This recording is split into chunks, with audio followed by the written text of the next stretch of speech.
वजन कम करने में कुछ चीजें जो सबसे ज्यादा ध्यान में रखी जानी चाहिए। सबसे ज्यादा ध्यान एक्चुअली क्या होता है कि वजन बढ़ता है तब बहुत ज्यादा फोकस नहीं होता, लेकिन कम करने के लिए लोग ये चाहते हैं कि महीने भर में ही कम कर दें, और इसके लिए वो एकदम से सिर के बल खड़े होने की कोशिश करना चालू कर देते हैं और वहां उनको नुकसान उठाना पड़ सकता है। आप अपनी बॉडी को इतना कंफर्टेबल बना चुके कि आपका शरीर धीरे धीरे करके ऊपर की तरफ जा सकता है, लेकिन अगर एकदम कुछ सडन ऑल ऑफ सडन कुछ चेंजेस करे जाएंगे एक्सरसाइजेस के, तो वो कार्डियोवैस्कुलर हेल्थ के लिए काफी नुकसानदायक हो सकता है।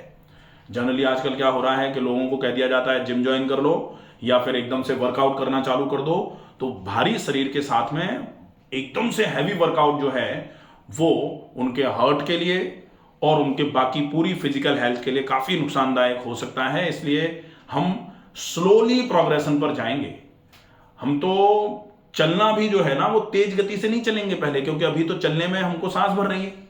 अब अगर सांस ही ज्यादा भर गई तो कहते हैं ना दम उखड़ गई, तो दम उखड़ गई तो मुश्किल हो जाएगी फिर। तो हम बहुत स्लो प्रोग्रेशन में चलेंगे। पहले पॉइंट का ये विशेष ध्यान रखना है। कोई कितना भी कहता रहे, जैसे लोग कहते हैं ना कि नहीं नहीं करो और करो और करो, तो ये मोटिवेशन तो अच्छी बात है, लेकिन इस मोटिवेशन की वजह से जिनके शरीर में गड़बड़ियां हैं उनको नुकसान हो सकता है।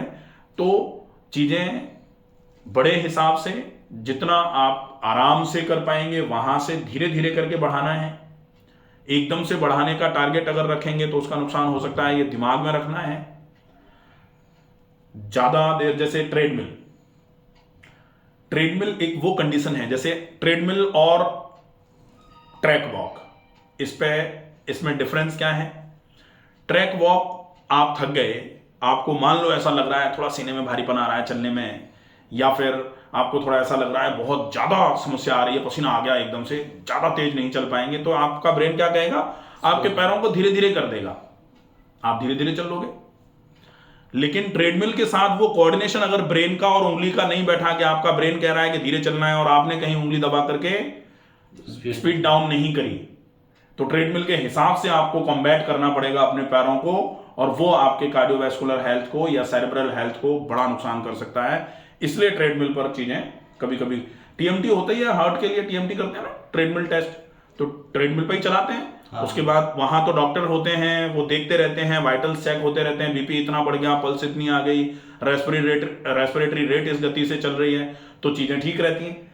नहीं तो वहां कई लोगों के साथ फिर भी हो जाता है, ट्रेडमिल पर चलते चलते लोगों को प्रॉब्लम हो जाती है।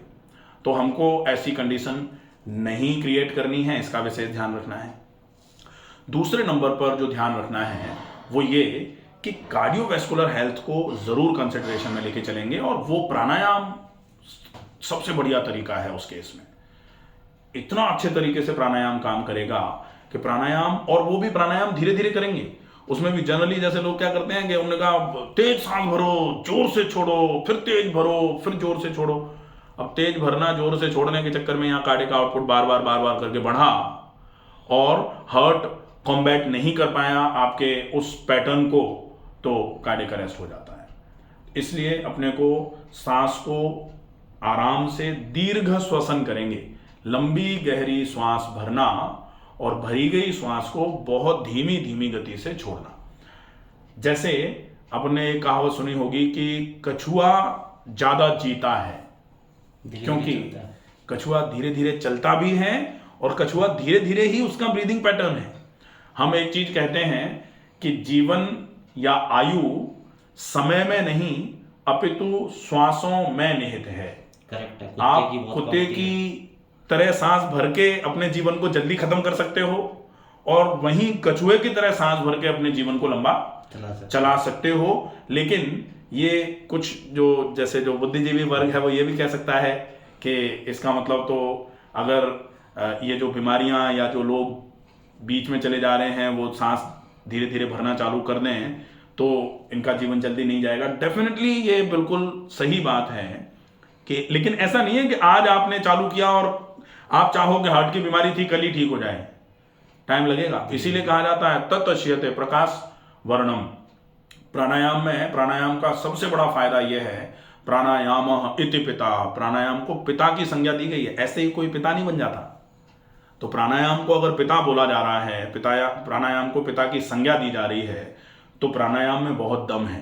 प्राणायाम के संरक्षण में अगर हम पहुंच गए, प्राणायाम की छत्र छाया में अगर हम पहुंच गए, तो निश्चित ही हमारा अहित होना असंभव जैसा हो जाएगा, फिर नहीं होगा। लेकिन प्राणायाम को भी बड़े साधना पड़ेगा, बड़े ध्यान से, बहुत आराम से, बहुत धीरे धीरे। प्राणायाम में कभी नहीं कहा जाता कि आप बहुत जोर से सांस भरो और बहुत जोर से छोड़ो।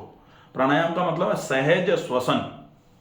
तो बहुत धीमी गति से श्वास को भरना और बहुत धीमी गति से श्वास को छोड़ना, ये चीज नाड़ी शोधन अनुलोम विलोम जब सिखाया जाता है तब कहा जाता है कि कॉटन को ऐसे करके खोलो और कॉटन के जो रेशे होते हैं उन रेशों को नाक के पास लगा लो और आपको इतना धीमी गति से श्वास भरनी और छोड़नी है कि सांस की फ्लो से जो हवा आएगी जाएगी, उस हवा के आवागमन से वो कॉटन के रेशे नहीं हिले।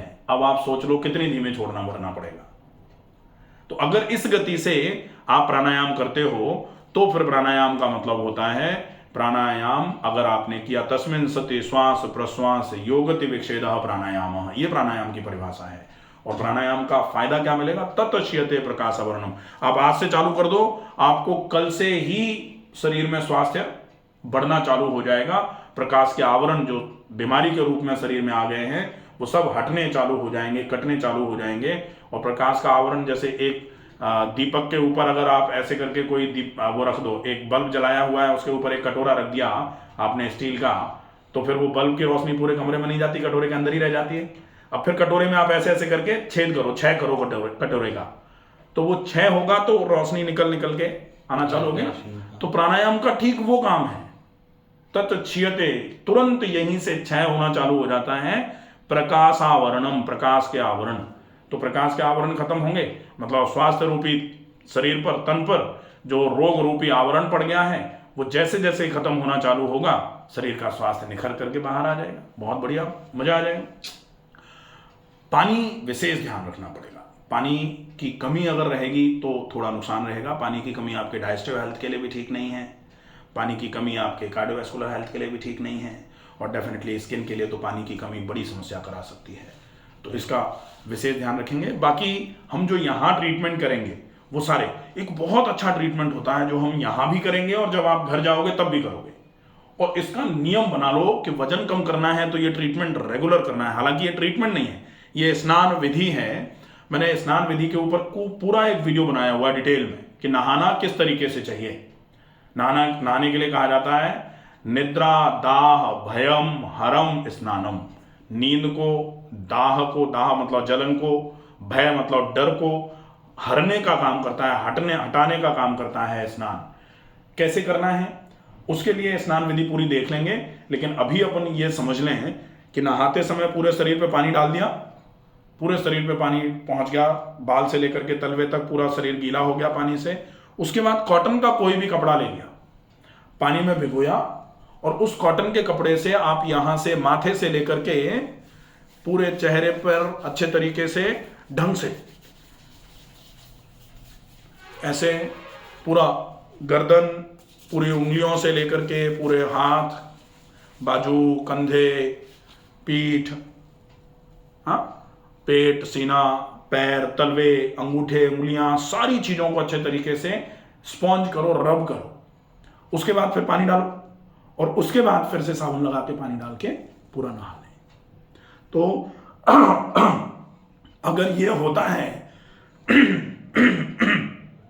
डेफिनेटली आपको इसका बहुत अच्छा लाभ मिलेगा।